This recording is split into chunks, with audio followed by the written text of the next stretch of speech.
You are listening to the Angel Rock. I am your host, Lorilei Potvin. A little bit about myself. I'm a Canadian clairvoyant medium. I'm a crystal Reiki energy healer, Akashic Records practitioner, spiritual teacher and mentor, and I'm also a registered nurse. And if you've never been to the Angel Rock before, welcome, as well as our returning guests.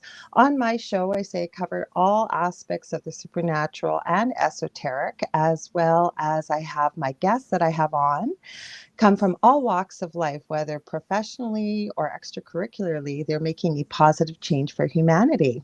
Now, before I introduce our wonderful guest, I want to remind you, if you are listening and you want to watch the show, please come over to United Public Radio Network's YouTube channel. Forgot we have a different name now. Sorry. I'm a little frazzled. I'll explain in a few minutes why. Sorry, it's under the UFO Paranormal Radio Network, or UFO Gods and Extraterrestrials. Now, if you're leaving comments on my Facebook profile, I can't see them. Every week we have these fantastic comments and I don't get to see them. So let me introduce my guest when I can find some clean glasses here. And I want to thank her because she's coming to us from over in the UK. Now, her name is Jenny Light. She's a teacher of meditation and yoga on Insight Timer, a spiritual healer, an author, inspirational speaker, and an artist. She had a Kundalini awakening as a small child and has had a passion for yoga from the age of 9. She taught herself to meditate at 14 and has been teaching yoga for 20 years. Now, I won't read her whole bio. It's amazing. It's incredible. We're going to talk about that. Welcome, Jenny. How are you? Hi, I'm so pleased to be here.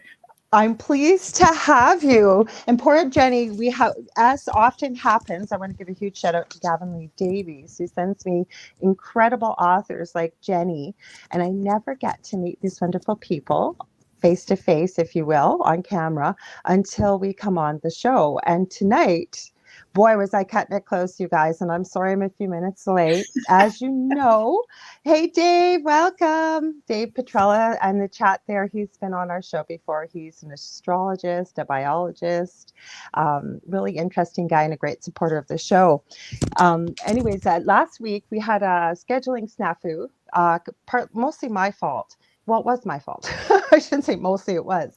And so I decided to go live anyways. And we talked about many things. I did some readings online.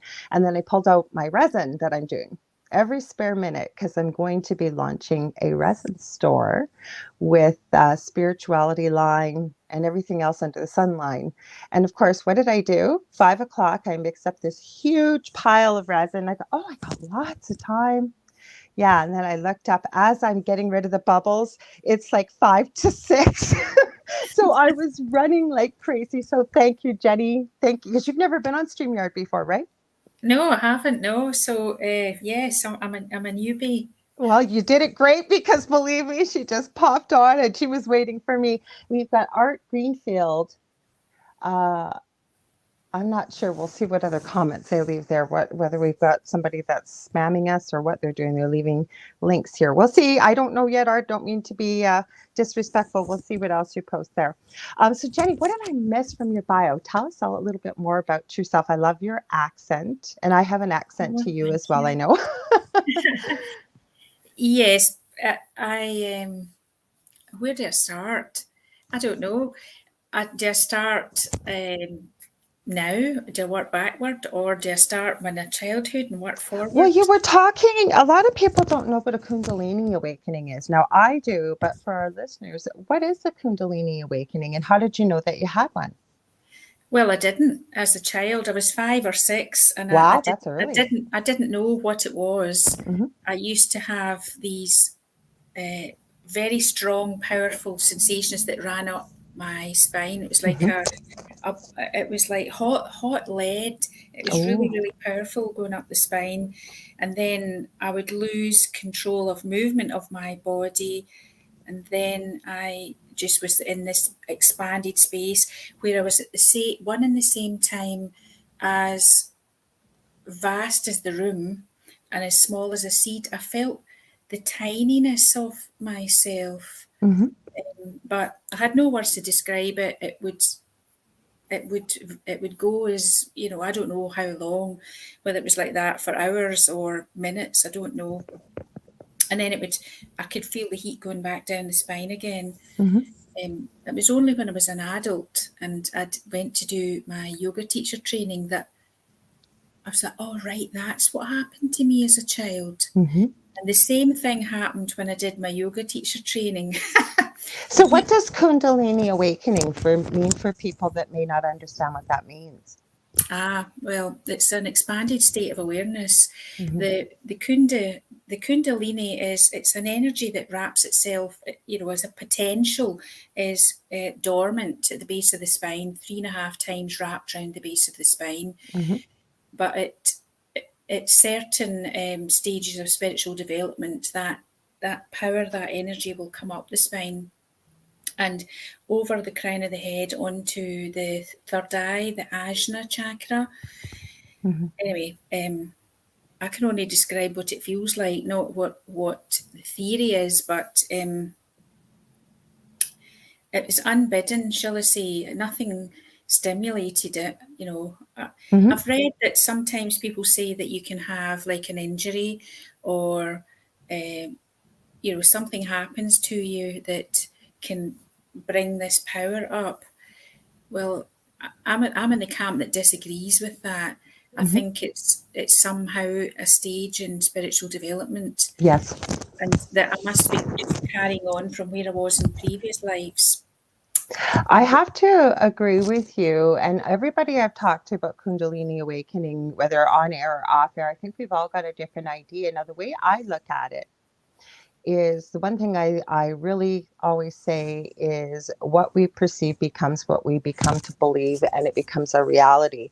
So I have actually been working on that and with people, and people have had amazing results. So basically, the way I look at a Kundalini awakening, you mentioned some people say chakras, or I say chakras. Both ways are right, but we have these, if you will, invisible energy centers in the center of our body and many other places on our body. Yes. And it's almost like they're connecting, if you will, being able to run energy through the top and above, like the crown, and then we can get their star. So you know what I mean. Sorry, I wasn't looking at my extra chakras for the show tonight. But I always say, as human beings, I believe we're meant to run energy. So connecting to source, or whatever your belief is, higher power, and then grounding is so important, especially for human beings, and connecting. I call it Gaia. Some people, I tell them, if you want to imagine a rock in the center of the earth or what. Now, with Kundalini, it's almost like they all connect, and you can almost get that energy running up and forth quite effortlessly. But a lot of people describe it differently. Like you said, it felt like hot lava for you. It was like hot lava. It was or hot lead. It was lead. It You was like said molten, sorry. It was like molten metal. But from what I've come to perceive, now this is not what I've read, but just what I've perceived. What I've come to perceive is that the process becomes less dramatic. It becomes less visceral over time, because I think, as you were saying, it's joining the dots between the main chakras on the spine. It's pushing through, but if it meets blockages, I think that's where you feel it'll only go so far. If it meets a blockage, it won't go any further. But if you've still got residual karma or stuff that's blocking in that chakra, then what it's going to do is it's going to sometimes it will come through, and it'll feel rough. It feels difficult. But what came with it, and I've had lots of people that email me because of their own awakenings that they've had a rough time. What came with it was an extreme sensitivity to others' energy coming close to me. Feelings of not being able to eat or drink because I was into an elevated state. I couldn't tolerate or didn't want food. And if I did, I vomited. This was for short periods. Not as a child, funnily enough, but as an adult. Yeah, and the room was spinning round, and it was very difficult at the time. Yeah, But Dave added, from his perspective, it's called the quicksilver mercury of the body, the spinal cord fluid. And then he added, yes, if the channels of the body are clean, Kundalini will feel smooth.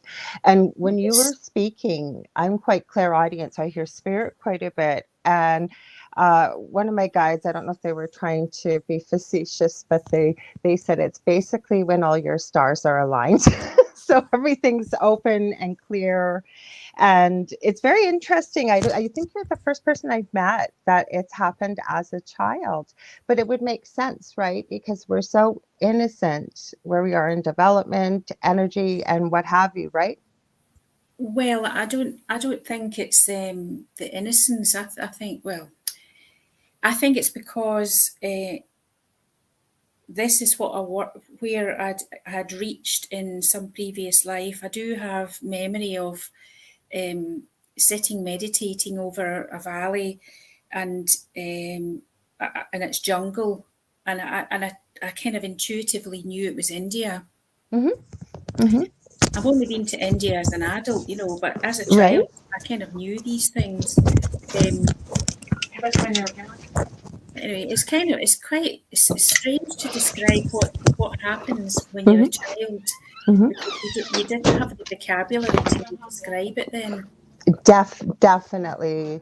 I work with, from time to time, parents of children that, because I have quite an extensive background in the paranormal, not by choice, but it was kind of my reasoning for awakening, if you will. I always had the gifts there, but we lived in an extremely haunted paranormal house, and we left about 2 years before that, but just crazy stuff. But anyways, my whole point is working with children that can see spirit, and I believe most children can, especially young children and Yes. animals, that they don't have the words to express, right? Anything, even emotions, like when there's overwhelming emotions, or what have you, and that just comes with time, age, and experience, right? Yes, I mean, it was really funny. My granddaughter, I've got several Mm-hmm. grandchildren, but when the middle granddaughter was 3, it was the funniest thing. I was reading her a story, and just nothing relating to the story. She just said out of the blue, "We don't have wings anymore." Oh, wow. And I said, "Oh," I said, "Did you used to have wings?" "Yes." I said, "What did they look like?" She said they were pink. Oh, And I said, wow. what colour were my wings? And she said, white with purple bits. But it's just the sweetest. Oh, Wow. she also did this. We don't have wings anymore. We've only got these. And she kind of looked at her wee fat, chubby arms, and she said, just these. Did And she tell you what she was referring to? Is she referring to like the fairy realm or angels, or no, she just she didn't have a huge vocabulary. got you? Hmm. Ah, into the minds of children, I'm telling you. They come out with I mean, the age of 3 or 4, they're still remembering some things, but Oh, yeah. beyond that, no, that Hmm. was funny. Yeah, I totally, believe that there is no end to our I existence, agree. and that this life is only a blip. It's only a very short Millisecond in yes, a eternity. millisecond in the Hmm. millennia of Hmm. our existence. Hmm. I'm using I'm using time terms to talk about And there something. is none on Time, the other yes, side. but when you live in a world of duality with a Hmm. finality of the body, you have to come to terms with. You use terms that can be, relative. It's the best you can do. Hmm. Well, then to wrap your head around some of the deeper spiritual concepts, that you have enough evidential proof to know that there is truth to it, especially when we connect with the other side, I believe. or Yes. even through our own personal experiences, and then thrown in with religious dogma, like I was raised Catholic and sent to Catholic school and what have you. I no longer identify with religion. I'm highly spiritual. For me, I say my belief is God. Whatever other, and I accept whoever or whatever people's beliefs are. I always say it's not my job to judge, but it's like unwinding it, right? Because for me, in the beginning of all this, for example, hell, right? Hell and retribution and justice and all these things that we believe in as human beings. But as you study and through meditation, I find Spirit will hold classes through meditation. That's where I want to go with this.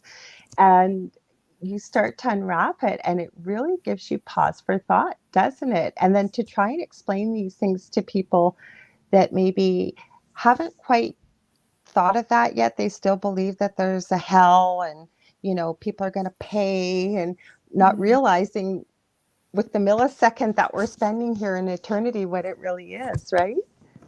Well, yes. I mean, this world is heaven or hell. Mm-hmm. Yeah. I mean, it has lots of vibratory rates of being depending Mm-hmm. on Yeah. your spiritual development. And for some people, this world is hell. Mm-hmm. Yeah. In fact, the challenges that we have in every second, we have the left side of us, which is the ego side, that is Mm-hmm. throwing in negative comments. It's throwing in a spanner in the works, Mm-hmm. and everything that you try to achieve, there's resistance. And on the right hand side, you've got your heavenly connection. You Yeah. connect with God or the divine, whichever you'd like to term, and you're in every second of every day. You're being challenged to identify with the light or the dark. Mm-hmm. So in a way, it's such hard work that for many people it really is hell. Mm-hmm. No, I have to agree with you. And the way I forget it was a podcast I was listening to. It made a lot of sense to me. And you kind of see it in life too, but then you get into the whole conversation about we choose this life, we choose our parents, we choose our experiences, our lessons we want to learn, and what have you. And, I know I could be wrong. It's just my theory, but I believe that, and like I said, I really identified with this podcast, and they were talking about life being in a canoe, and as you try to paddle upstream, when you're fighting what you'd really come here to do, and to understand the concept of oneness and unconditional love, what have you, right? And it just gets harder and harder, or life becomes hell. But even if you give pause, you stop and you breathe, eventually that current's going to start turning your boat downstream. And it seems the more, and I don't know if it always happens, because I know we have challenges built into our lives as well. But as we start to paddle downstream, the journey becomes easier because we start heading towards some of those lessons we've learned. Is those some of the concepts you've ever talked about or written about? Yes, but interestingly, um, the river analogy of the river of life uh, is the easy route, right? Mm-hmm. It's actually top for tail what you've just described. Mm-hmm.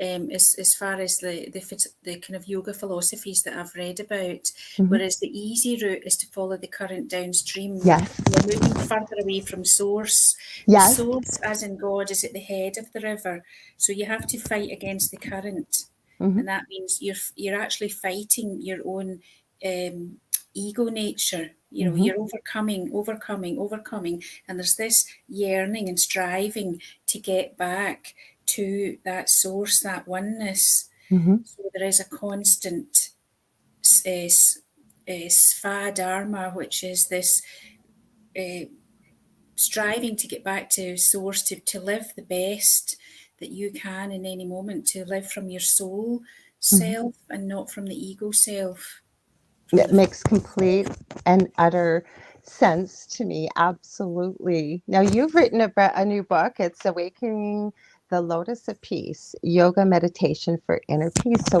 what is that? why did you pick that title? What are you trying to say with this book? Well, inner peace is our true state of being. Mm-hmm. Right? It's not something to be, um, attained. It's only something to be realised, if you Mm-hmm. know what I mean. Mm-hmm. That peaceful state of being, the soul state of peace, is who we really are, and that Mm-hmm. resides in the heart. So we're awakening the lotus, and also lotus has all this symbolism of the highest kind of flower of being. Usually, the lotus is talked about as the crown chakra, Yes. Yeah. usually, but in this one, I'm talking about the heart lotus opening and allowing all this peace to come out. Mm-hmm. What if we had no resistance, no feelings of enmity or fear or aggression towards anyone? And that means also making judgments on other Mm-hmm. people. What if we had none of those things and we were pure and clear in the heart and all that emanated was a peace? Now, that is the peace that Gandhi had suggested to be the change that the world needs, to be that peace. So, in this book, I'm teaching how to use yoga breath, to use meditation techniques, a bit of personal growth stuff. So, spiritual exercises to get to know, to get to grips with that very pernicious ego self that's holding on, and these channeled meditations on peace to try and experience different states of peace. Mm-hmm. Interesting. So, I guess I'm going to ask you with no judgment. But are you suggesting then that we banish the ego? The reason I ask that is just very quickly is with one of my mentors, and it made a lot of sense coming from the old big pharma background, being a nurse, that the ego has a purpose to me. So she suggested we make friends with the ego because it's a part of who we are, the whole. But I'd love to hear your thoughts. Well, I don't think it should be fought in the way that it should be, because that which you resist persists. Yes. Right, Yes. so if you're fighting it, then it persists. Mm-hmm. No, it's merely to see the ego for what it is. Yes. Right, if there's a negative thought comes in, that's the ego. If there's a negative feeling comes in, that's the ego. Right, it's Mm-hmm. not you. And Sorry. yeah, it's okay. I was reading Dave's I comments. was too, and I thought, well, you were going to say something. So go, I'll read it in just a sec. I wanted to finish hearing what you were saying. And then, So the ego has to be overcome, but not through fighting, but through realizing what the ego is and choosing the softer, gentler way of the soul mhm. to operate I through. think we're talking the same language because when they said make friends with your ego, for example, when I do an Akashic Records practitioner session with somebody, we invite the ego to be a quiet participant observing from the side. So we invite it to feel like it's included. But again, I think we're talking the same language, but just using a little bit different analogies because you're right. Recognizing what the ego is and what it's there for and why it's there. Like it's the same thing with an appendix, right? We can get appendicitis. You'll hear from a surgeon, it's a piece of the body we don't need. Well, so far medicine has determined that it's a piece of the body we don't need, but it's got to be there for a reason. We just haven't, whether it's something from the past maybe that we no longer actively use or whatever, it's still part of who Possibly. we are as a human being, right? Yes, I think as far as I know from my high school anatomy, it digests chlorophyll, which is plant matter. Mm-hmm. So I don't know. It's maybe as vegans we need it more. Who knows? Maybe. Now I have never heard that with science or anything that it digests chlorophyll. I could Never be heard wrong, that. but we're talking. No, I I'm like. remembering 40 odd years I ago. hear So you. I hear you. No, but you know what? That would kind of make sense. But when it gets inflamed or what have you, they take. I know Oh, but another. Sorry, Art. That's a pretty long link. I don't think we can read it, unfortunately. But I guess I don't know what you were trying to search there, but I appreciate you including the link. I don't know if maybe you could find a shorter one because I'd love to see what you posted. I hear you. I'm going to look that up, Jenny, because just because I haven't heard of it doesn't mean it doesn't exist. Like that would make a lot of sense. It really, really would. Well, I'm not a scientist, but I'm just Mhm, remembering from high school. mhm. But I, I, we'll come back to Dave's comment. you're reading my mind. So do you want to read it or do you want me to read it? Dave says, yes, very good. The 1,000-petaled lotus flower is the crown chakra. All of the chakras are referred to as having petals too. The number of petals refers to the number of energy outputs. Yes, so that they appear to be petals, Hmm. the way that they flow out. And the heart itself, though, it moves from just being the heart chakra with Hmm. its 12 points of light, the Anahata chakra. It transforms into, in a stage of spiritual development, it transforms into this vast um, plexus of light. It's no longer just the 12 points of light. It is this vast energy that comes out. It's the heart is actually the center of all of the seven main Yes. chakras. Right in the center is the heart, Hmm. and there are stages of the spiritual development that relate to that heart Hmm. becoming purer and purer, starting from the dark heart and moving through to that pure heart, which is felt as just a pure energy. The ego has vanished at that Hmm. point. Now we'll come back to the ego topic if you don't mind. Not at all. I'm just going to The acknowledge Art here for a second. Thanks, Art. yes, Now I know what you were trying to post. I appreciate that. You said it's a list of 21 psychic abilities, and Mitzi Balivo says, thanks for sharing. So thank you for joining us, everybody. Really appreciate it. Go ahead. What were you going to say, Jenny? I apologize. I like to involve our people in the audience so they feel like they're part of the absolutely. show. Hmm. So what were you going to say?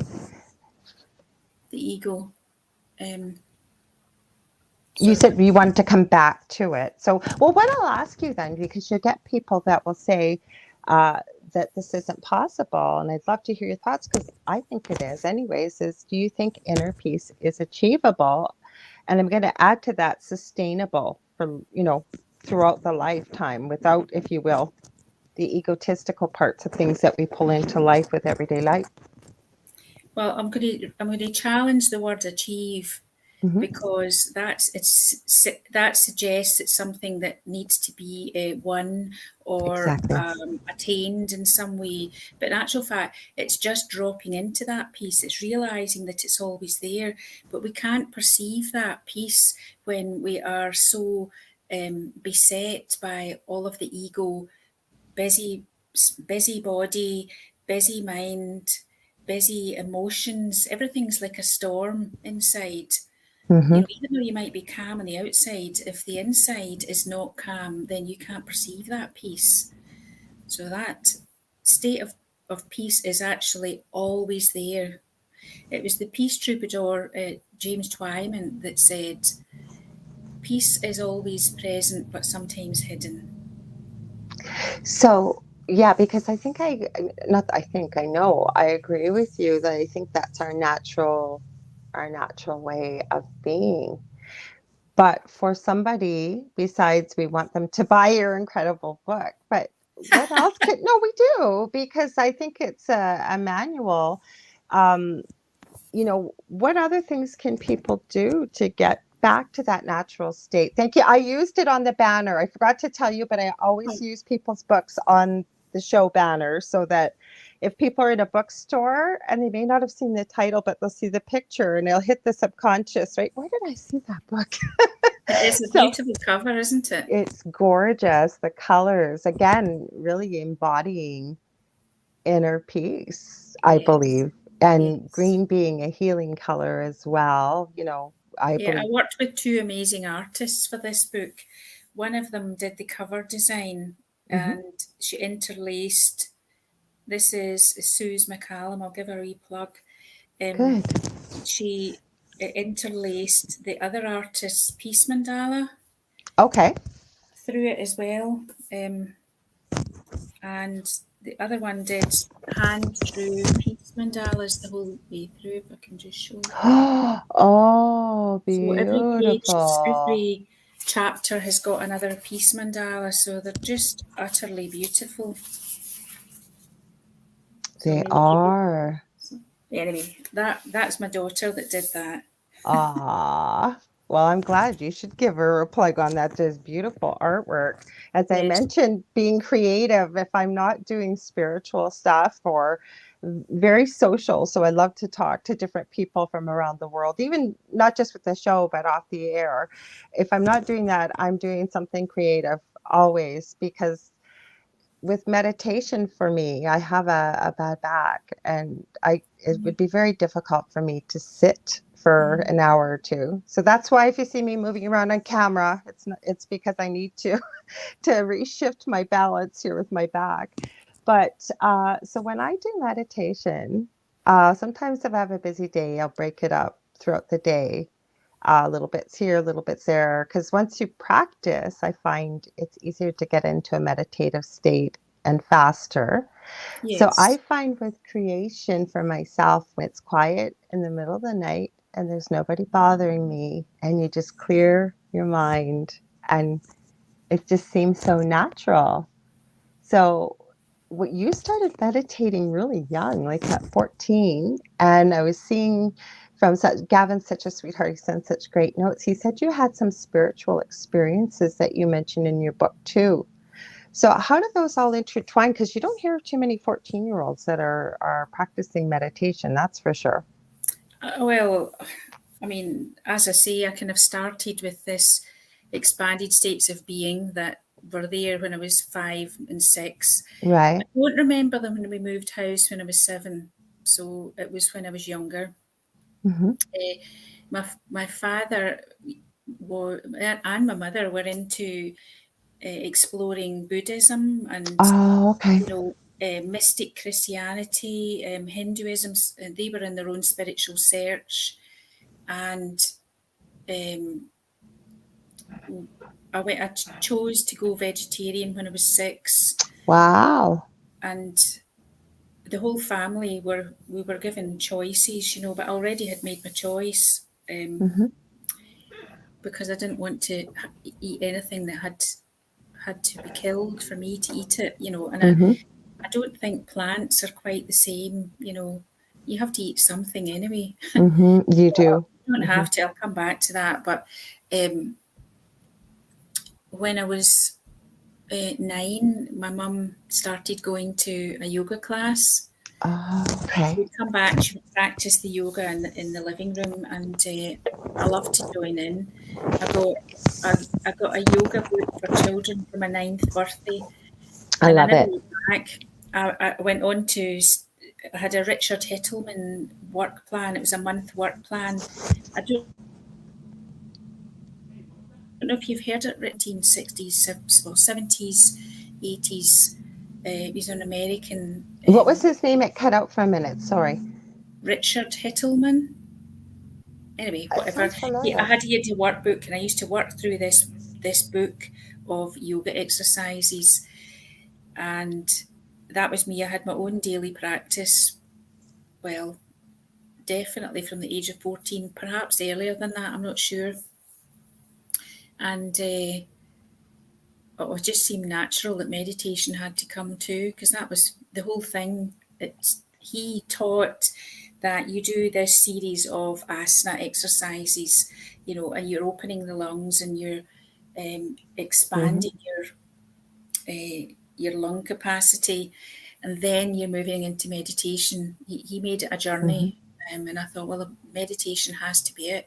But interestingly enough, his book wasn't very good. He had a book of yoga meditation.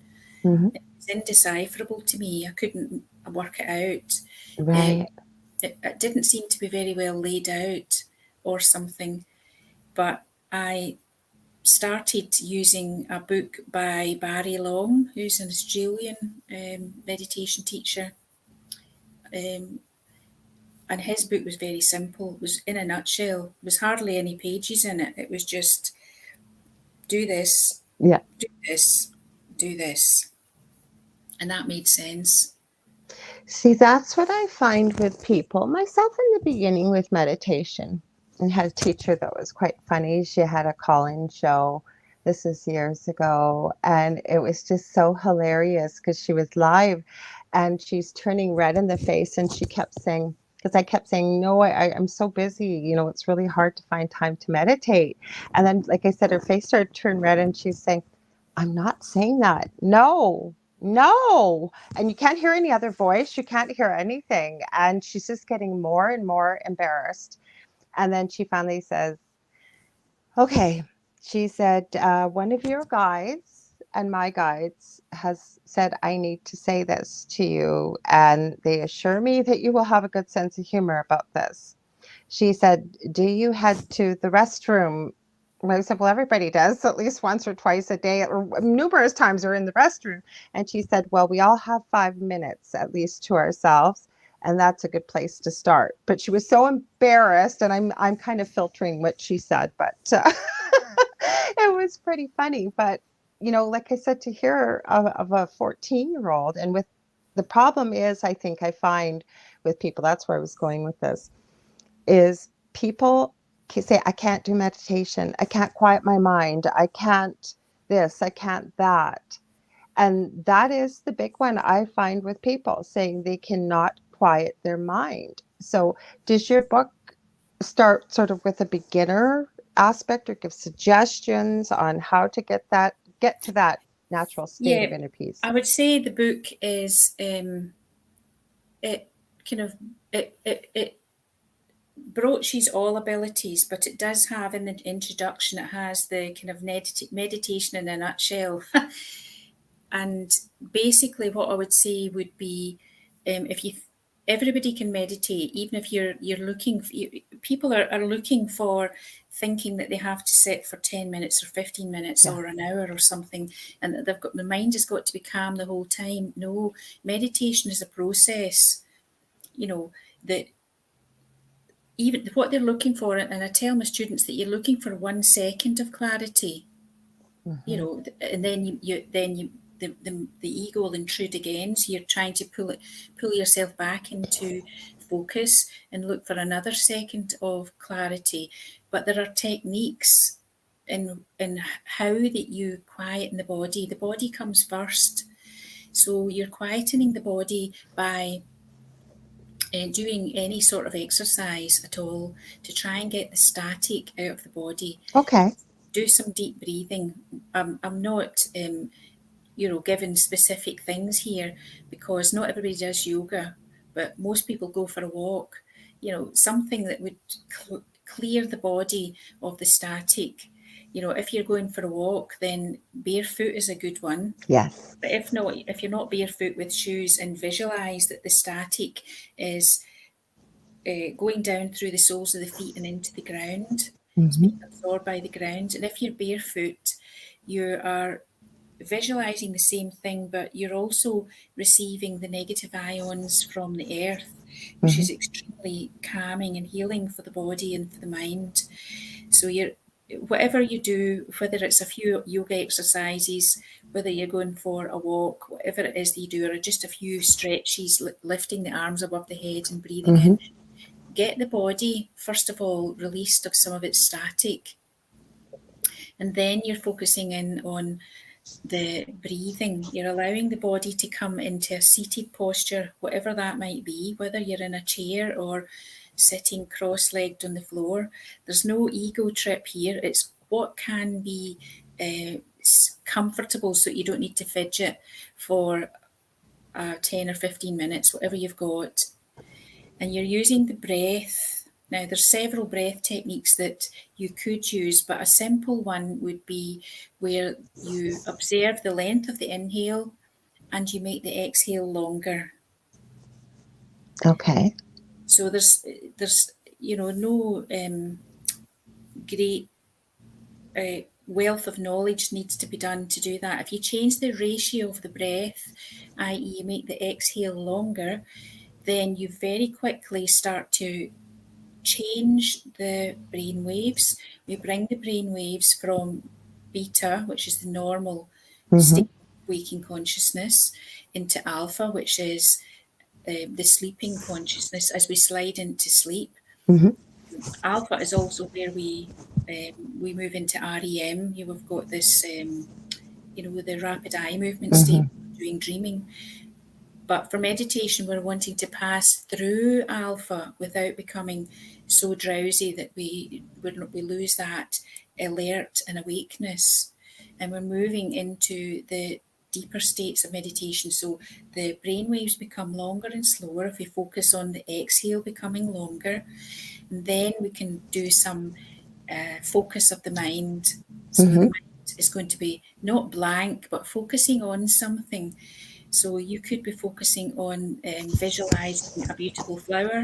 You could be focusing on perceiving a light on the brow.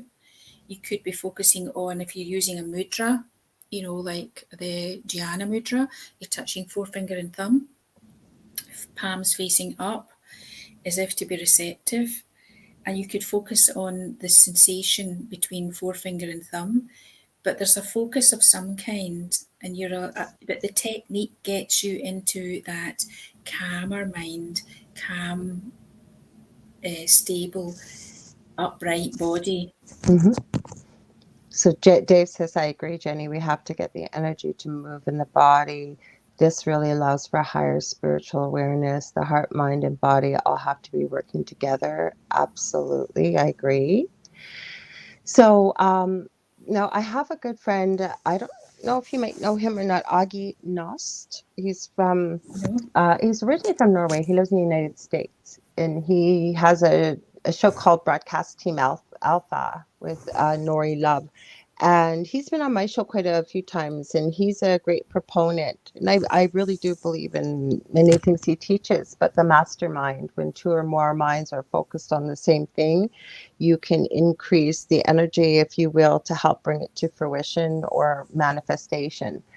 And people, because he's been meditating for years, and I believe during one of his meditations, he believes he had a universal download, like all of the knowledge of the universe in seconds. And I was trying to get him to explain it.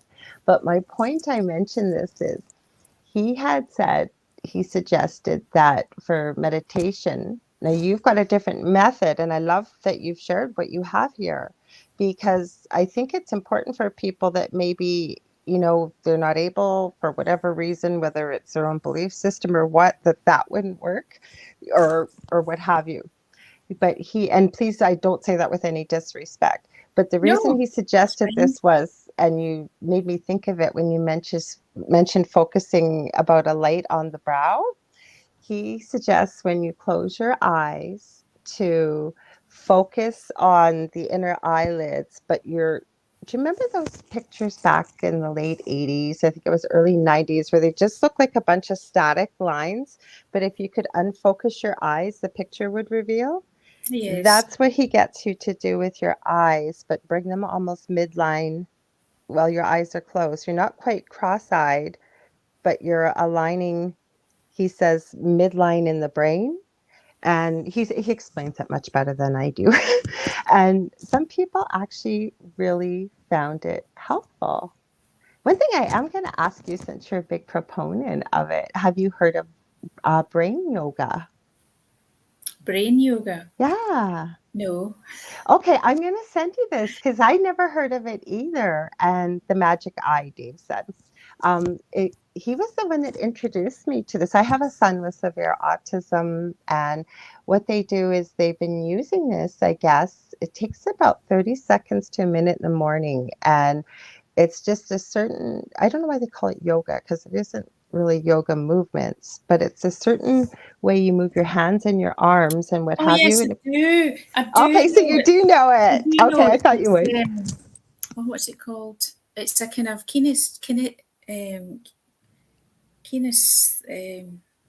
geez.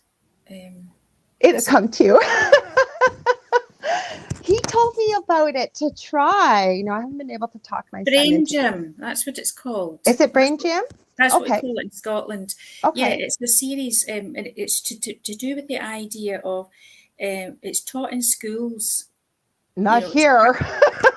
well, it's Should kids have be. got they do it It in should be. schools to Hmm. try and get them to cross the midline of the body. Yes. Hmm. So some kids, you know, if they've got kind of visual disorders and Hmm. things like that, they'll take a pencil, and if they're taking it to, you know, from the right hand, if they're going to use it on this side of the body, they move it into the other hand. You know, there's that kind of Hmm. blankness somewhere. Anyway, they get them to um, draw a dot on a bit of paper, and then they've to do the same movements with the two hands. Hmm. So you're doing like a figure of eight with the two hands. Yeah, that's I think what it was. Yeah, And because then and they're it's getting them to do the dot and cross the midline. So you're yes. using your dominant hand Hmm. and you're coming through the dot on the paper and coming back through left to right, right to Hmm. left. And then they try it with your non-dominant Hmm. hand, and you're doing the same movement. Yeah, It's it's going to be supposed on to its bring, side. yeah, bring the brain halves together in the Yes. midline. And I think the research he had sent me, he did a video on it. I'll try to remember to send it to you after quickly. But it, like for stroke victims and, you know, children like my own son with autism or what And have you. children with dyslexia as well. Oh, definitely. Yeah, Because dyslexia. I used to be a teacher, you see, in education, and Ah, I used this. okay. That was my career Okay. in my third dimensional world. 3D Anyway, world. with that Your dot, muggle job. you know how you've got the letter. I'm just trying to see if this goes the right way. I know you got to think backwards, Right, right? I've got to think backwards. Okay, so it's A, Mm-hmm. and then you've got if you want to do P, you're Mm-hmm. up and down, and then if you want to do uh, D, it's round, up, Mm-hmm. down, Yeah. flip, and the other one was Q, so it's the same round, up, down. Down Okay, in so Italia. you're doing the same movements. Mm-hmm. Um, But that's great for kids with dyslexia because you've got the same starting point, and you can use that in that same exercise, which is to go round, crossing the midline, like the dot where Mm-hmm. you've got the paper, and then you can start to go up, down, round on the figure of eight, up, down, round in the figure of eight. Yeah, because that's what he was talking about, this series of 30 seconds to a minute exercise every Yes, morning to do it. Mm-hmm. it really So, works. It makes amazing differences. mm-hmm. There were other exercises that were like, I'm just uncovering my ears. It's kinesiology. That's the word I was trying to say. Okay. um, it's it's like pulling on the lobes of the ears, uncurling the ears and tugging. Yeah. Right. So you're doing this about 3 or 4 times. So you get the kids to do this just before maths. Oh. Do you For think it's math, acupressure too that it yes, it unlocks them? is. Okay. And until the ear itself starts to become the inner ear becomes warm, Oh, and then okay. that's the brain that's switched on for maths. It's amazing difference. The kids are just so, you know, alert after. And Wow. how long did that take? Less than a minute. Nothing, nothing at all. And I think it's so important. And, you know, like even with my son, and with no disrespect, he's 24. He was just in here at the beginning of the show. If you see me go like this, because he was talking, he knows my show was on. But he's 24, but with no disrespect, he's like at that precocious age of a 5 to 7 year old. So, you know, I don't know if he's ever going to progress past that, but he's brilliant in some areas. But my whole point is, you know, trying to, I'll never know what it feels like because I'm not experiencing it myself, but with the knowledge of the brain that I have, for example, to teach him his phone number. It didn't matter what we did. And it hit me. Probably was spirit back then, and I didn't realize it was like, then we teach him a different way. We use a different part of the brain. So I'm a terrible singer, but we made up a song for the phone number. And by singing it, Different. He memorized it. He still knows it to this day, his old phone number, and he'll still sing it. But the thing is, it uses different parts of the brain. And Yes.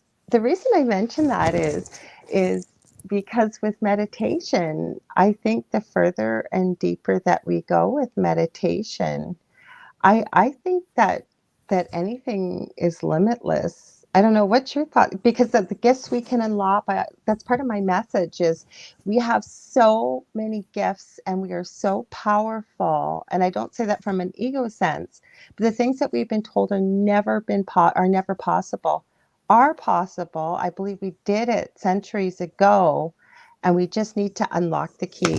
What's your thoughts on that? I think you're absolutely right.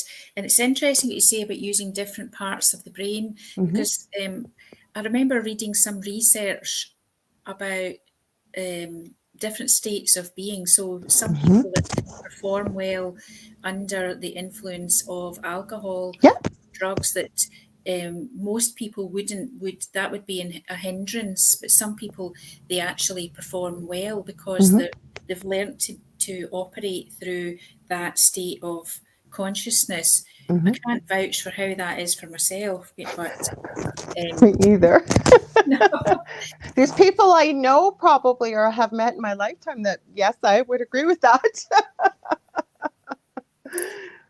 but yes, it's very interesting about using different parts of the brain because we're only using, a tenth of Hmm. our normal waking consciousness. We're only using a tenth of the possibility of what the brain can do.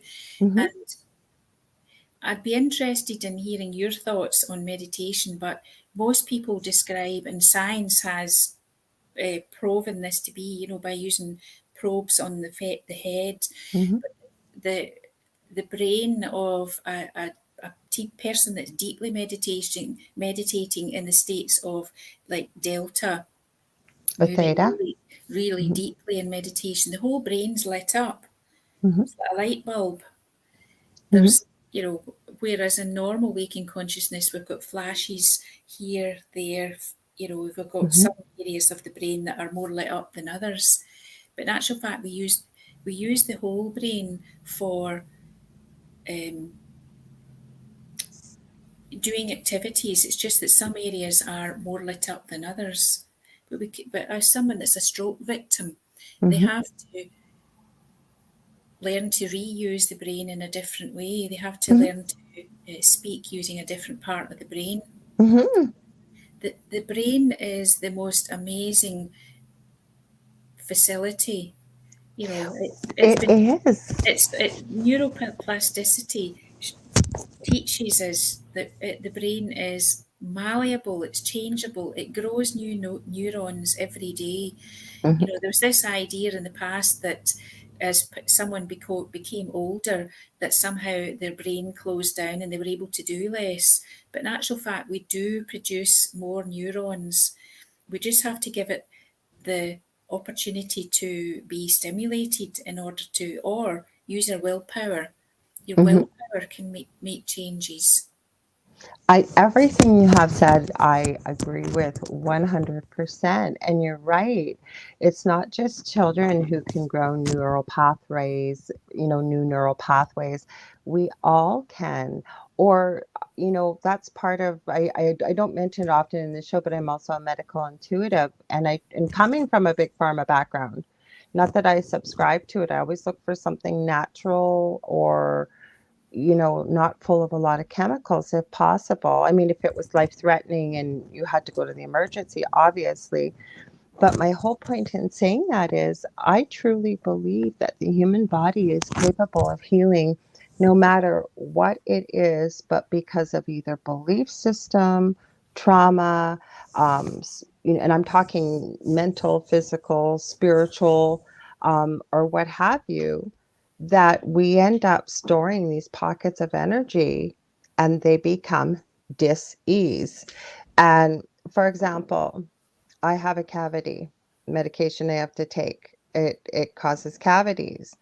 Now, the first thing we would do is go to the dentist. Well, being on a pension now and living in Canada, well, the prices are up all over the place. But anyways, it's an expense right now that I can't incur. So I did some research. There are people that can heal cavities, and I can tell you what I'm working on and what I'm working with, it is indeed healing it. Now, they tell you that's not possible. I have seen medical miracles that the oldest, it defies explanation. It's because of will, like you said, or Yes. belief system, or what have you. I think we are so incredible as human beings, but because we've been led to believe that it's not possible since infancy, that it becomes ingrained. It's almost like you have to unwind it once you start to awaken, if you will. What's your thoughts on that? Well, it's actually quite interesting that you're talking about the teeth because I remember I watched or some research on um, say when a root canal treatment's put Mm-hmm. invariably within a few years I mean that is supposed to kill off the nerve in the tooth, Yeah. but within a few years that the root canal treatment will only last up to about 10 years and then Mm-hmm. the tooth needs to be removed. And they were saying, well, why is this? Because it's actually, it should be, but you've killed the tooth Mm-hmm. really by taking out that nerve. And it's not by taking out the nerve itself, it's because there's there's all these little channels that run through. Yeah. Were you reading about that as well? No, no, And but I know there is all these little channels. I'm all these wanting to hear what little you have to say. channels that because you've done a root canal, you've blocked all those little channels from bringing health giving, you know, properties. I'm not a scientist and I don't remember the details, but I thought, oh my goodness. We're all not scientists here, so you're explaining it beautifully. Yeah. And I thought, oh wow, that really means that you could heal your tooth. Mm-hmm. I Yeah. remember I was stuck once, and this is not so much as healing my tooth. I had an abscess and I was away on holiday, so I had no access to a dentist. And I thought, well, I have to do something about this. God wouldn't have put us here without giving us some facility to cope or, you know, something to do. Mm-hmm. And it Mm-hmm. came to me intuitively that all I needed to do was to come in through the back of my head, use my energy hand, my astral hand, Mm-hmm. come in through the back of the head, and I'm squeezing the pituitary through the back of the head. The Wow. pituitary is the master gland that releases all the pain killing, you know, the endorphins. Endorphins, yes. Yeah, but it releases painkillers. So I thought I'll squeeze it, and then if the pain was on the left, then I'm releasing my fingers to the left to Mm-hmm. see To whether the channel it. Mm-hmm. channel where it goes left or right. I tell you, it is like two squeezes of mental squeezes of the pituitary I gland, and the love pain was it. gone. And this was an abscess that any pain, cold, or pressure, Mm-hmm. I was through the roof. You know, gone, no pain whatsoever. I'm going to remember that because what happened with me, and I have had an abscess. I had beautiful teeth until I hurt my back, no more dental coverage, and then the medication I'm on. And I was seeing this fantastic doctor. I don't have her anymore, but she was phenomenal. She's from Pakistan. And her husband, I forget how we used to have the most interesting conversations, her and I.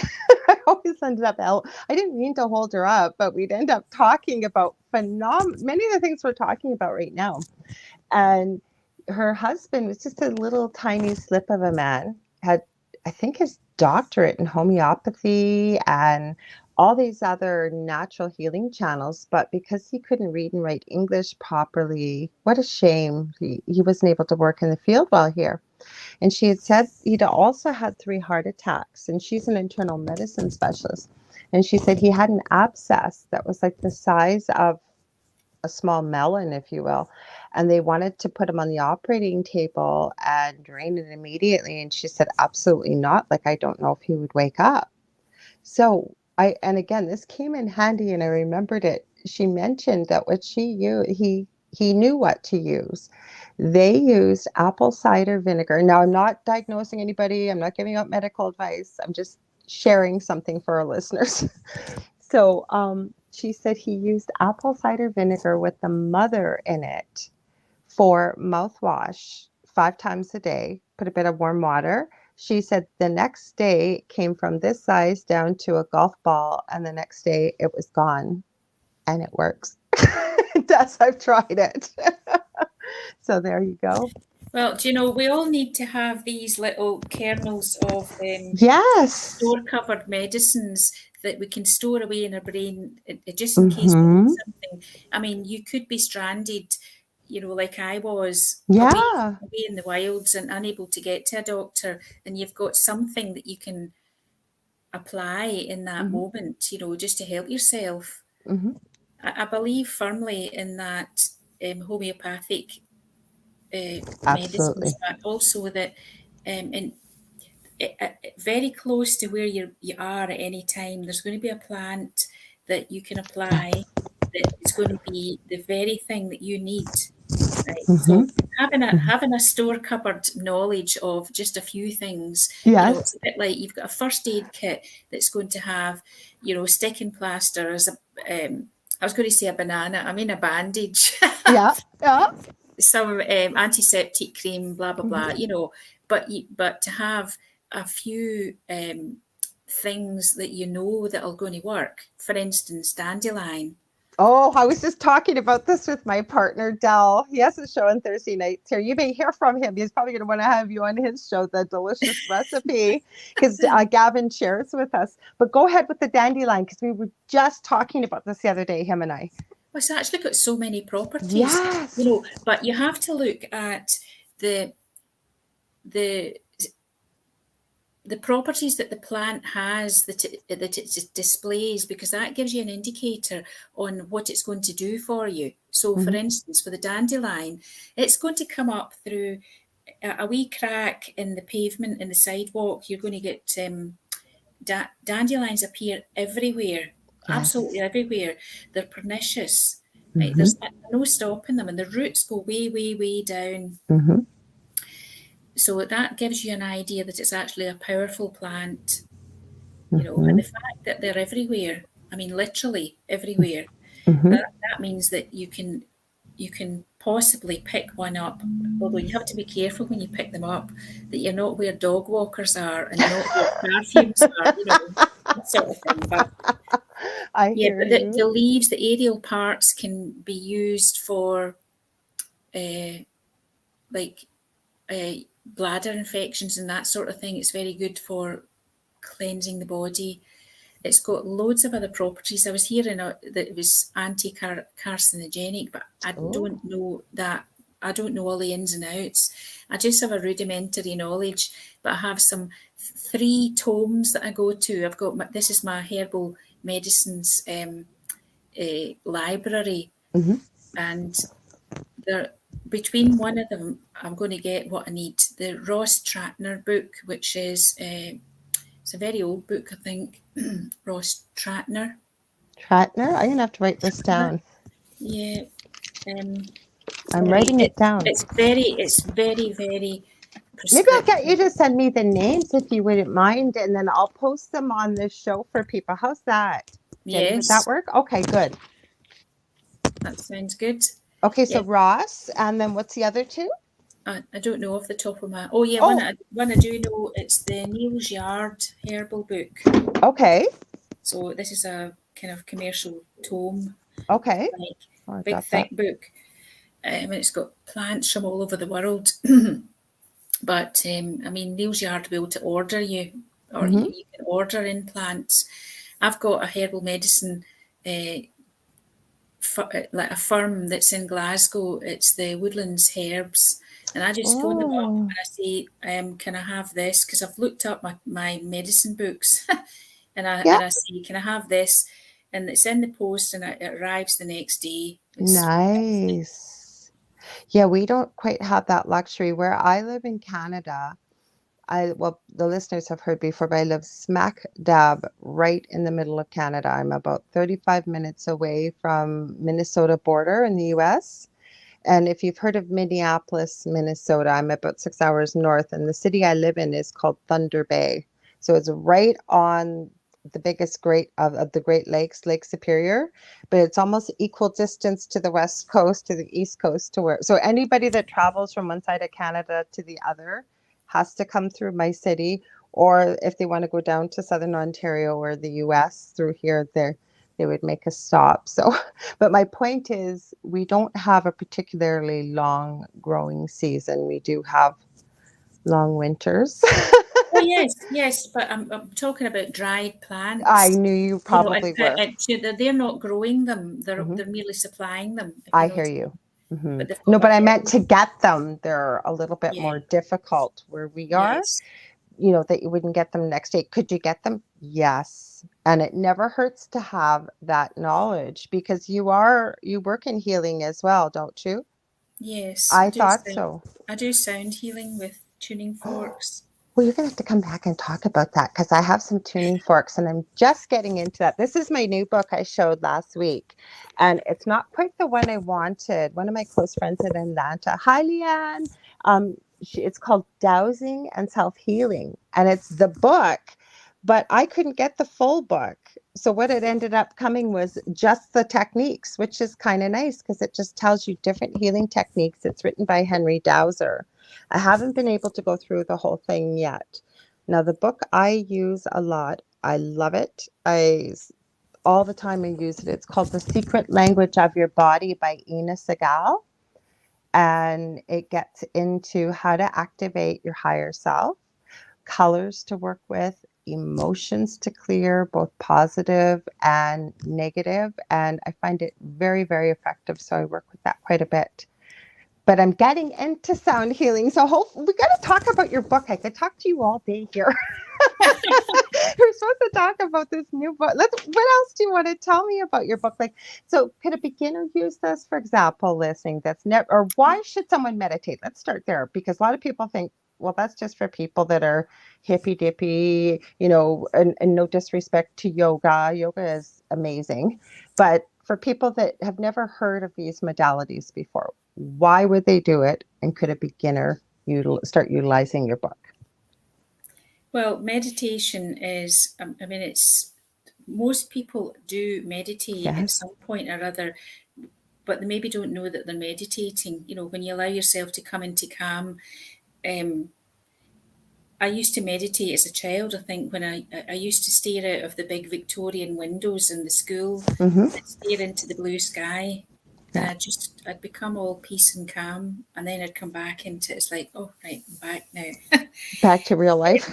But I just kind of zone out for a little bit on some other state of being, but or become absorbed in something. You know, you've got a power of concentration.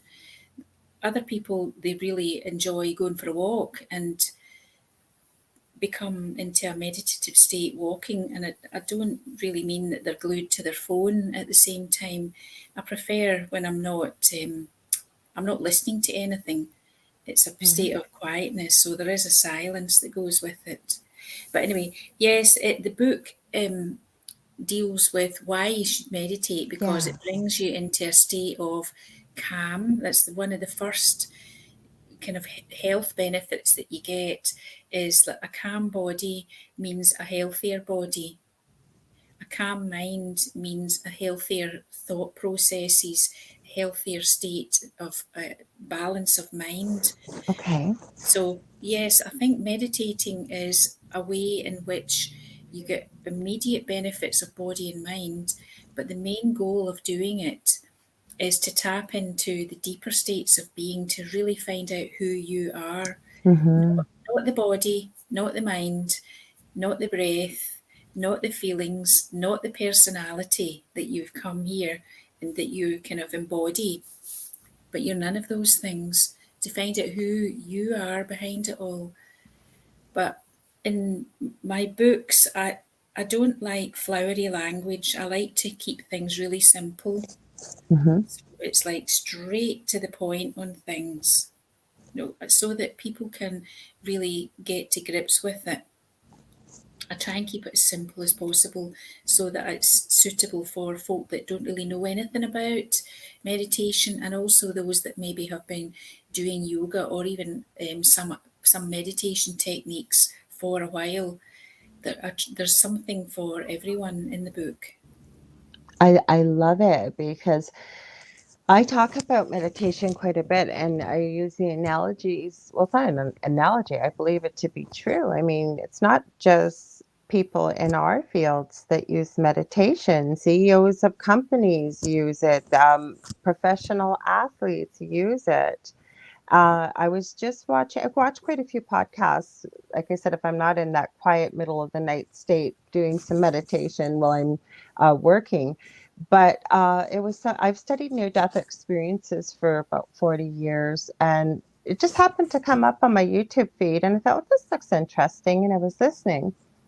And I loved what she said at the end about, some of the messages that she returned from home, as she called it, as I do, going back home, or across the veil, whatever people want to call it.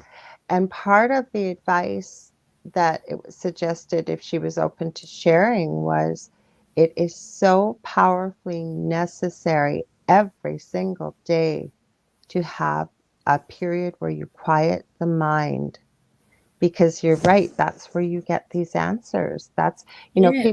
people come to me asking, just really quickly, I was going to say, what's my life purpose? I'm stuck. These are the kind of things where you can really get some clarity and answers. Would you agree? Absolutely. I mean, Mm-hmm. you once you've quietened the mind, then you move from a state of busy mind into a state of intuition. This is a state of just knowing, so that if you want to have a question to your inner self, then you Mm-hmm. just formulate the question and instantly the reply comes back and you Mm-hmm. just know. Yeah, I know it's different for everybody, but I realize I've been hearing spirit my whole life. Do I hear voices? No, it's my own voice, but it's said a little differently. It's said always positively, always with love, sometimes a little firmly, more firmly if I need to hear it. I always joke and say I have one naggy spirit guy that just will repeat it over and over and over and over and over. It's like, yes, I heard you. So, you like you said, the knowing that you know that this was the answer to your question. Maybe something seemed impossible. You didn't know where you were going to get the answer from. And I always say, where people will say, I got that stroke of genius or what it is. Well, in meditation, I believe that's sort of what you're talking about. You get that stroke of genius, the answer, and it's the answer, right? Yeah, you just know, and it can be really simple.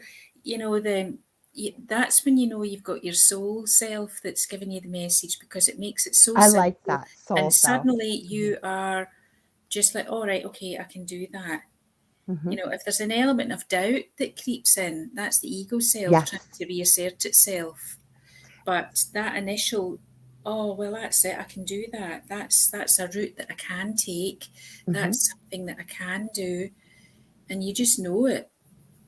Do So you cover things like meditating with crystals and things too? Because I know, myself included, I've had some wildly incredible experiences, not in a negative way, powerfully positive with the addition of crystals, for example. not really, Hmm. because I mean, I've had a great interest in crystals. Hmm. You know, I remember I bought a Lemurian crystal. You know, it's like Hmm. I know barcodes, it is. Yeah. striations up the side, and I Yeah. spent ages meditating. It's about 6 inches long. It's a incredible thing with Hmm. markings in I the think I side. have one here. While we're talking, I think I have one. I have crystals everywhere around here. Go ahead, carry I on. spent ages meditating with this Hmm. thing, and it just wouldn't open up for me. It's Maybe, I, maybe it wasn't the right one. I think this one's a Lemurian. yeah. It's got the striations. This is I think it's fairy aura, or no, this is the angel On the aura. side, Angel. it's not the striations on the inside, it's striations on the outside, like a barcode on the outside. See, no, I've always been told it was on the inside. So isn't that interesting? Yeah, it was Canadian Jade and Jewel. You know, heard of Jade and Jewel? I don't think It I was him that have. taught. He does courses on Lemurian crystals, and he said there's Okay.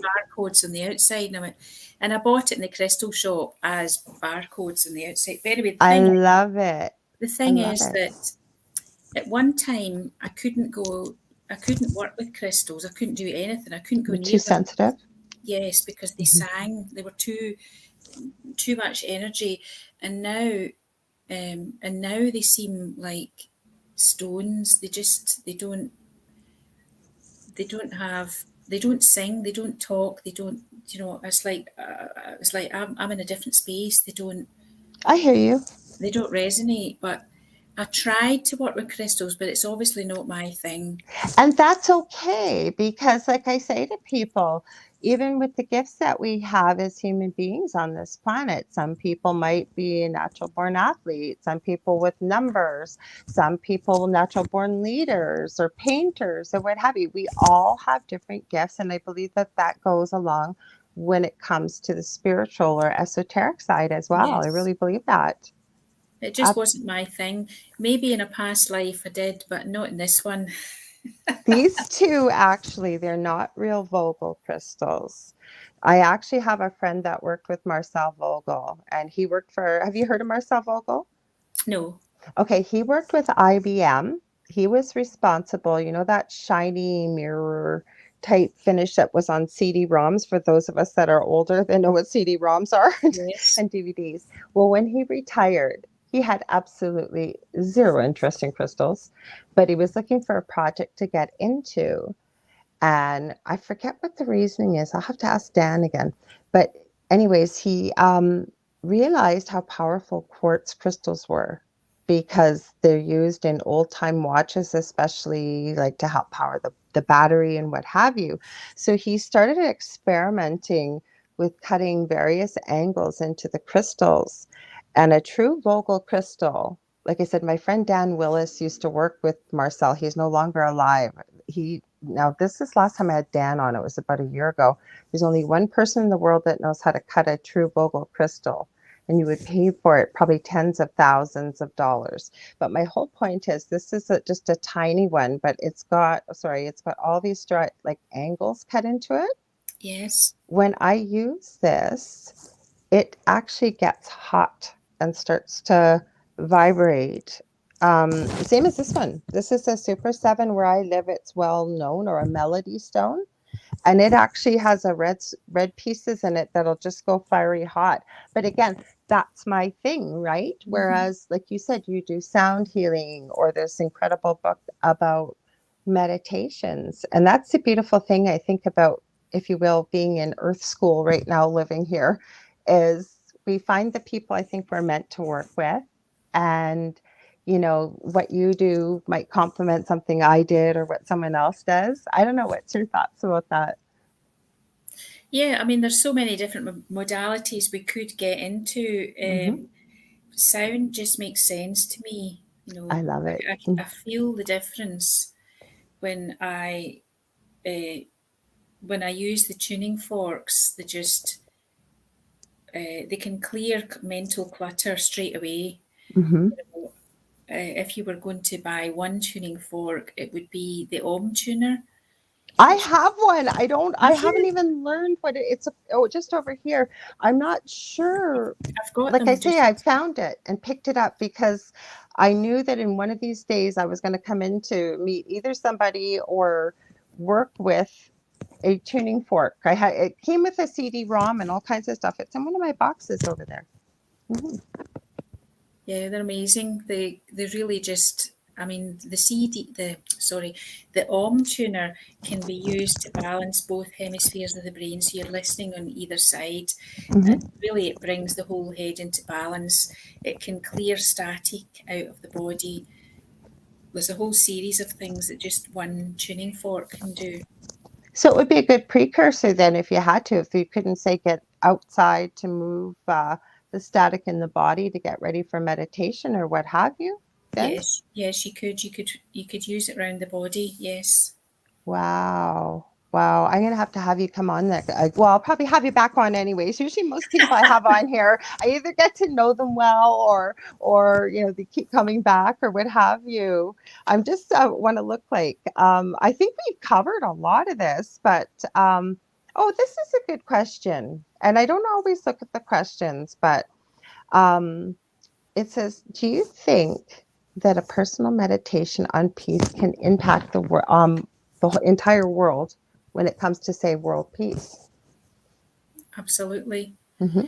I think that, but yes, there's people that are doing amazing work out there in the world, but I don't feel that that's the role for everybody. And I think that we need to, as individuals, to meditate in order to do the greatest service that we can to the planet and to all the beings that are on this planet. That I'm not just referring to humans here.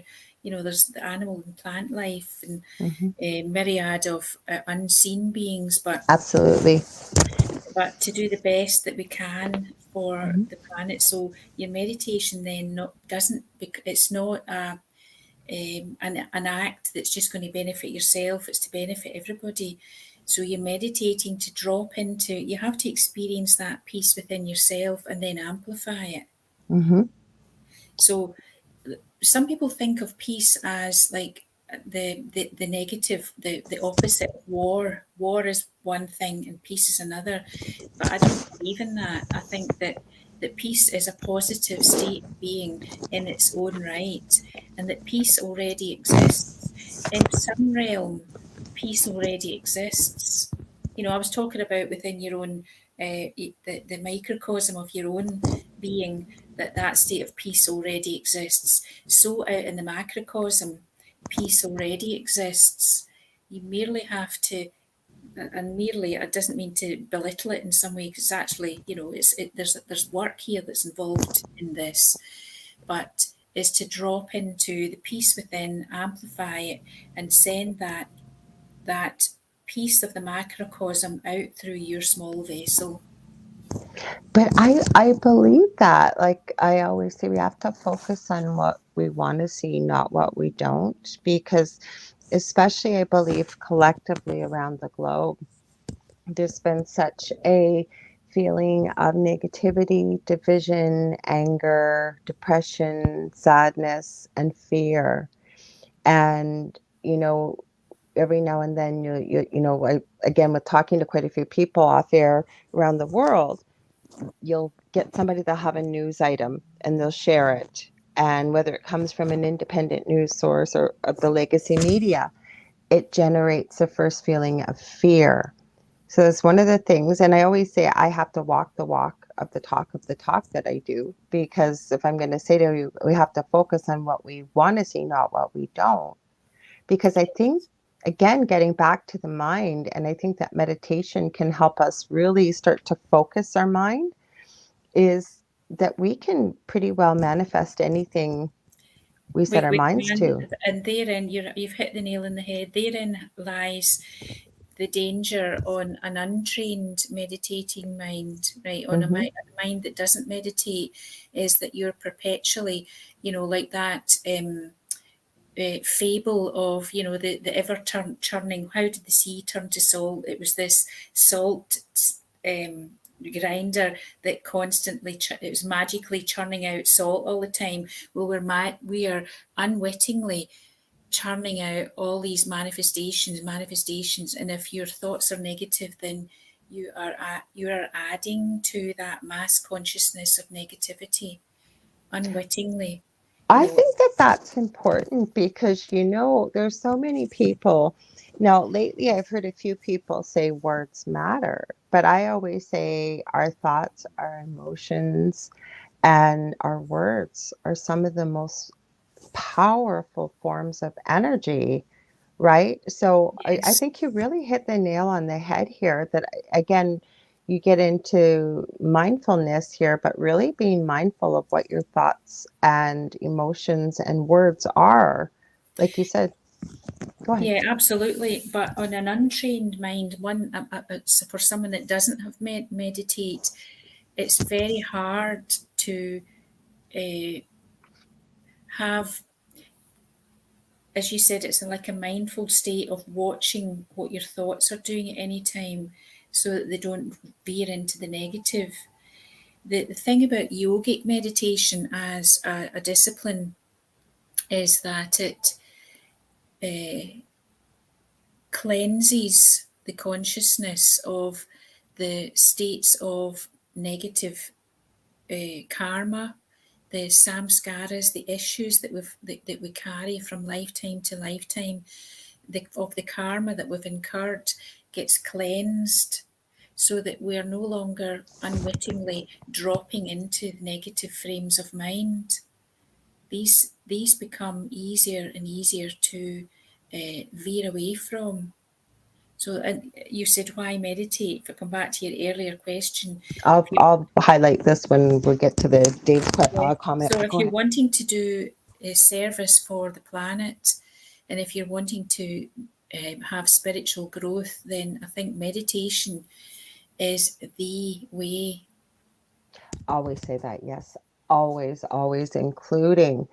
And I remember when I was like this first learning too, and when I say first learning, everybody out there, no, I'm not the be all knowing. I will be learning to the day I leave this earth. I wouldn't even call myself an expert. I always jokingly say, if somebody tells you they're 100% correct or the expert of the experts, and you have a lot of experience, but as human beings, I believe we have the potential to not always be right.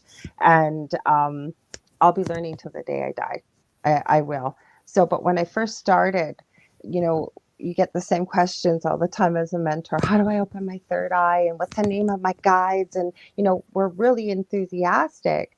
And I find that, and again, it could be wrong, but Spirit's always shown me the more we try to force it, the more difficult it becomes. We need to let it flow like water. And I call meditation our workspace. I really, truly believe it is. Yes, it can be used for lots of purposes. Mm-hmm. I know a lot of kind of new agey meditations are they're work, as you said, they're a workspace.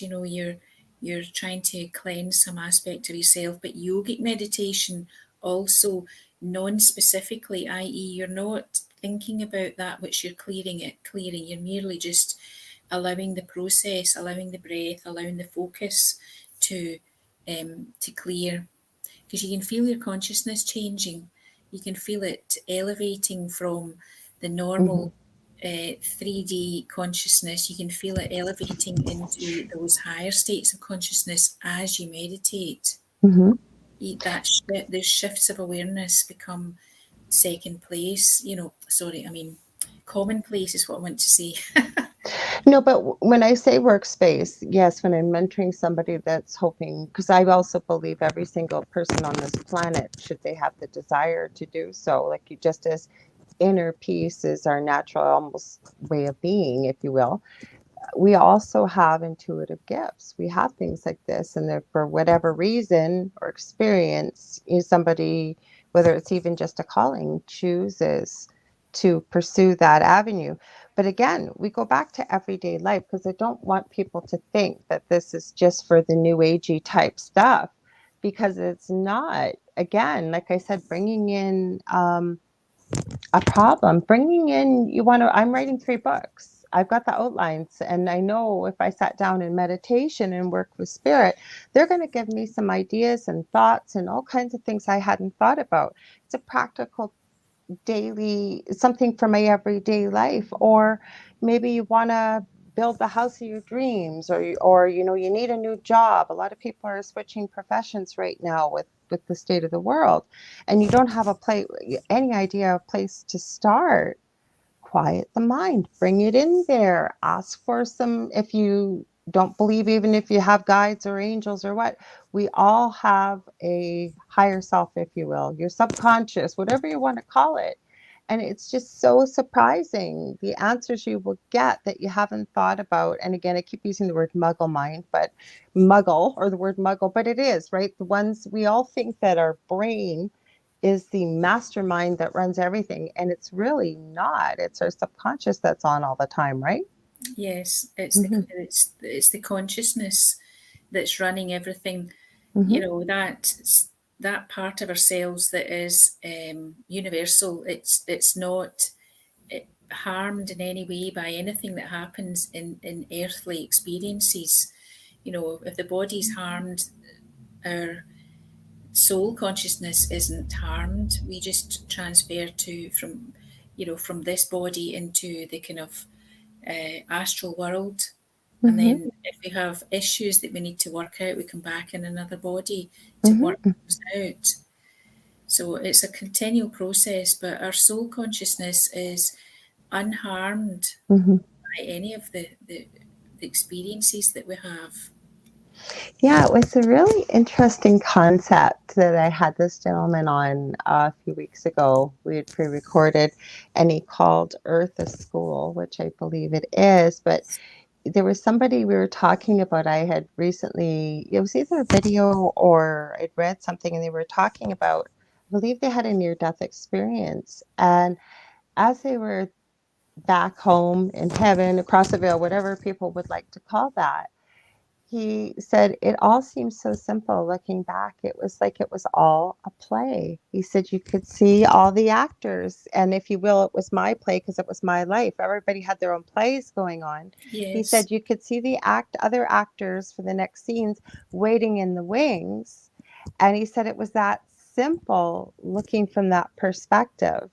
So, if you think about it, I guess where I'm going with this is the 3D self versus who we really are. When you said about, this, I forget how you put it, soul. You said soul. Soul consciousness. Yes, thank you, soul consciousness. And that's, again, I think our 3D self is who we are in humanity, but not really who we are in soul consciousness at 5D or higher, right? Yeah, or higher, absolutely Mm-hmm. higher than 5D. So I believe this. I'd love to hear your thoughts. Do you think then that it would be easier to get in better connection, if you will, or hear more clearly with daily meditation about our soul, who we are, who we really are, the soul, if you will. Yeah, daily meditation makes a big difference because um, if you're only meditating sporadically, you're fighting against, the ego's interruptions, the fact that you need to move the body because it feels itchy, it feels restless, blah blah blah, or the mind is all over the place. But the more you meditate, the more calmness there is. You can, as you said at the beginning, you could drop more quickly into Yeah. that state Mm-hmm. of calmness, and then you can build from that platform into a stronger, deeper state of meditation. So persistence is absolutely paramount. You're not making any spiritual progress if you allow yourself to have an elevated state of consciousness as best as you can, and then you don't meditate for ages. You don't meditate for weeks or months Mm-hmm. because you've become immersed back again in the third dimensional reality or unreality. But The Matrix. meditation helps you to remember Mm-hmm. that this is just it's a dream. It is a play, and that you are the starring role in your own drama, just as everybody else is the starring role in their drama, Mm-hmm. and that all the characters, all the scenarios are carefully attracted to you Mm-hmm. to teach you some aspect of yourself, to either give you opportunities to be benevolent and kind, or to teach you some aspect of yourself that is still lingering, some karmic samskara issue that you're still holding on to, and to give you an opportunity to express that positive positively, from a soul perspective, and not to react from the ego perspective. So it was interesting the other day. I found myself coming up. It surprised me actually because it was coming up, and it was that he was speaking to me. Oh, that is quite interesting in itself. It's like, oh, I've got a reaction here, and part of me wanted to be adamant and uh, to fight my corner, as it were. Yeah. And then I realised that actual fact this person wants a fight, so I'm not going to give that. This is a verbal tussle we're talking about, Mm-hmm. and on a point that was irrelevant. It wasn't some great big searching question. It was merely some mundanity of life, and I decided that I wasn't going to give that fight. I wasn't going to waste my energies, my focus, and Mm-hmm. destroy my inner calm Mm-hmm. by having that tussle. And I Mm-hmm. thought, well, actually, I can allow them to have their opinion and allow them to have the last word. It doesn't ruffle my calm. Mm-hmm. I love that you said that because I truly believe that anything can be contagious. So if somebody's angry and you match that anger, right? A lot of times it can be contagious. They talk about the boss has a bad home life, comes to work and dumps it on his employee who brings it home. It's kind of the same thing. So It working is. backwards with that state of calm, right? We could radiate that out in situations like this, depending on the person's intention. So if they really were looking for a fight, they're probably going to be pretty PO'd that you aren't the one that's going to fill their cup, if you will, because they Yeah, I want to mean, fight. it's happened on a few occasions. I remember I was doing some holistic event, and I had some person stepped forward who I thought was making some serious point, and she wanted a serious discussion, but she didn't really. She just wanted a fight. She wanted to argue the toss. Mm-hmm. And when I realised that all she wanted was the fight, um, I just stood back, and I've just placed my hands in front of myself, just one hand in front of the other, just wait. I just let her speak. Mm-hmm. So our tirade was about 5 minutes. I just stood there within my own bubble of calm and just Yeah. allowed her to vent. Mm-hmm. And I just said, well, we'll just agree to disagree. Yeah. You have your opinions. They're yours, and I respect that. That what a And I beautiful way found to that hand. Oh, go ahead. I found well, we have choice in any moment as to whether to react or to choose to act wisely. Mm-hmm. And the universe is a come back to your orchestrating characters to come in from the wings to teach you that next Mm-hmm. lesson, to give you an opportunity to say, well, universe is saying, well, have you learnt this? Let's see if you have. Yeah. And and some innocent body is brought forward to to give you that opportunity to learn, Mm-hmm. prove that you've learned it. I agree. Or, say somebody always saying before they incarnate into this lifetime, they've decided that maybe one of the lessons for their soul is to learn patience.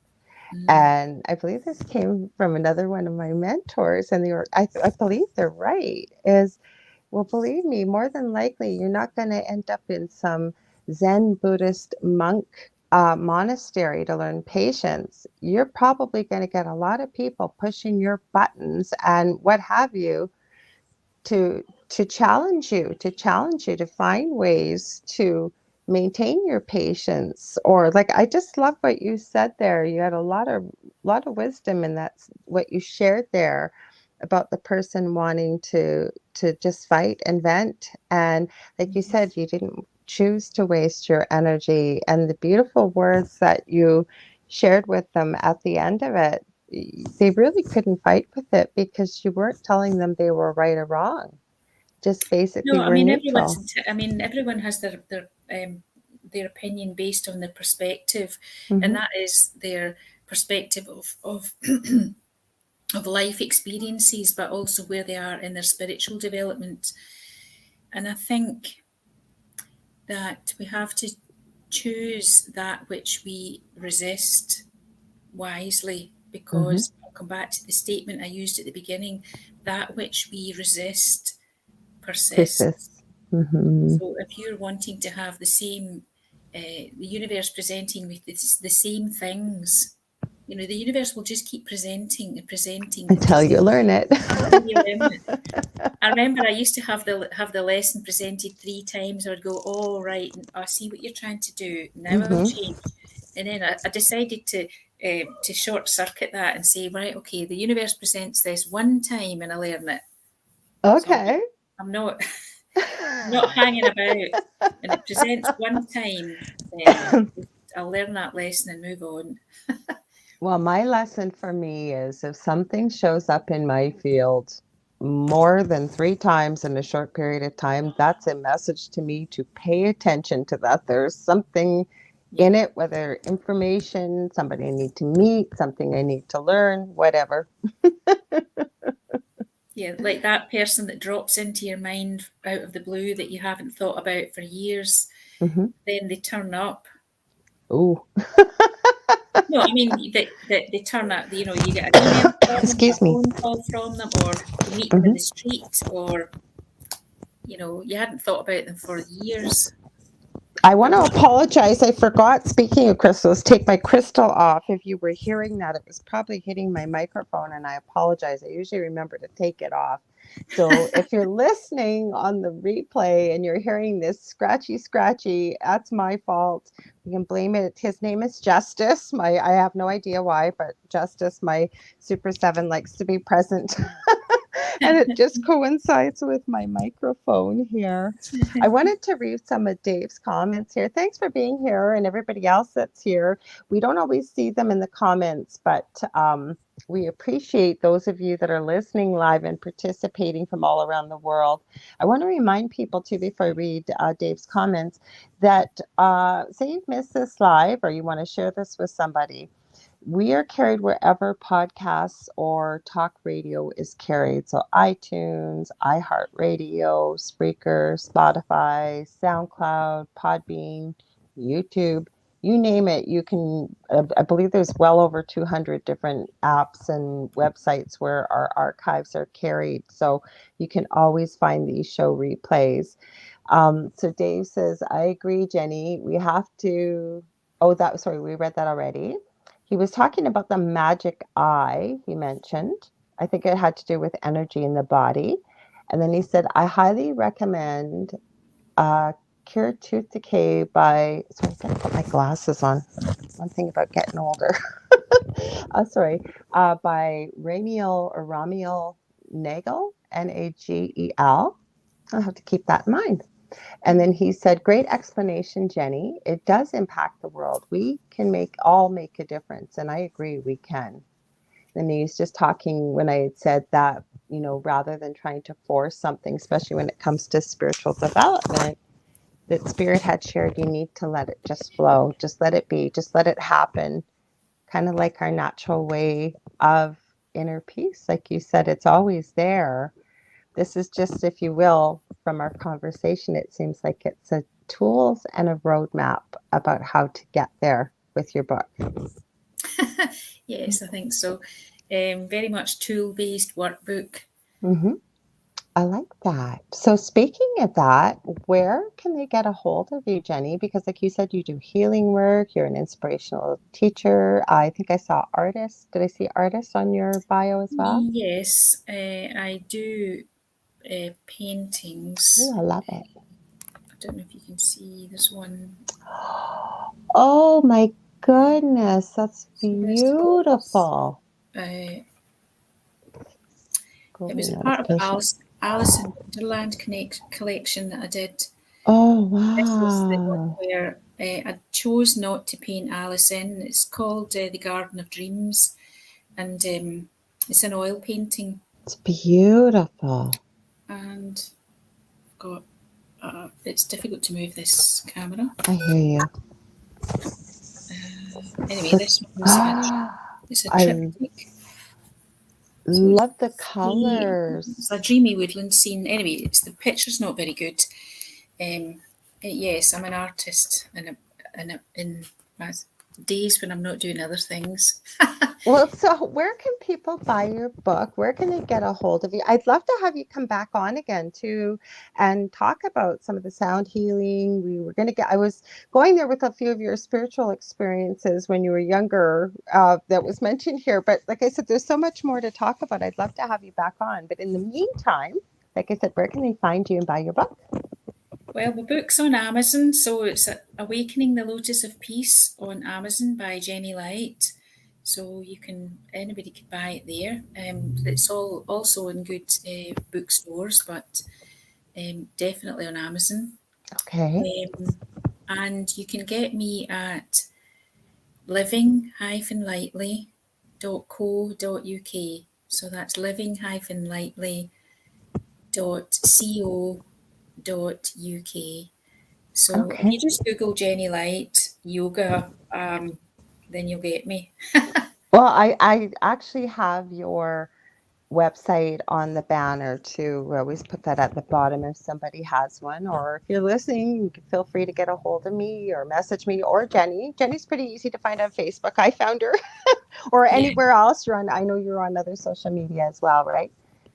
Yes, I am. Mm-hmm. I'm on most things. I'm on Facebook. I am Jenny Light on Facebook. On I'm Jenny LGHT on Instagram, and I'm also Jenny Light on um, LinkedIn. Oh, good. I haven't found you on there yet. I'll have to find you. Well, I want to thank you for being here. You're absolutely delightful. I have to say, Gavin has never, ever, ever sent me. I just know now if he sends me a guest, I say yes, yes, yes, because everybody he has sent me all have written phenomenal books, delightful personalities, and you definitely fall in that category. I Yeah, I want to think you've only scratched the tip of the iceberg. I know we have. So I want to thank everybody for being here, whether you're listening on the replay or you've listened live. And I will be back same time, same space next week, 5 p.m. Central, 6 p.m.